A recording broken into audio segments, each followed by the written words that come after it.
Inanunsyo ng Department of Public Works and Highways o DPWH na malapit nang matapos ang Phase 1 ng EDSA Rehab kasunod ng 24 oras na operasyon noong Holy Week habang binuksan na rin kaninang umaga ang Magallanes Flyover para sa mga motorista matapos itong ipasara dahil sa safety issue.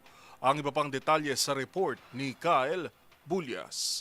Malapit nang matapos ang Phase 1 ng EDSA Rehabilitation Project. Ito ang ibinalita ni Public Works Secretary Vince Dizon kasunod ng paspasan nilang mga aktibidad nitong nagdaang Holy Week. Ginawa kasing 24/7 ang rehabilitasyon nitong nakaraang Semana Santa upang samantalahin ang kakaunting bilang ng mga dumadaang sasakyan sa EDSA. Dahil dito, mas mapapaagaan niya ang pagtatapos ng naturang rehabilitasyon.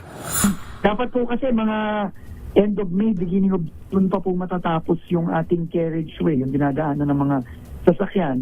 Pero talagang pinaspasan po natin, lalo na itong nakaraang Holy Week na talagang bumuhos po tayo dyan 24/7. No? So, ang maganda po ay natapos na po natin. No? Ang pagpapalawak na lang ng sidewalk ang natitira.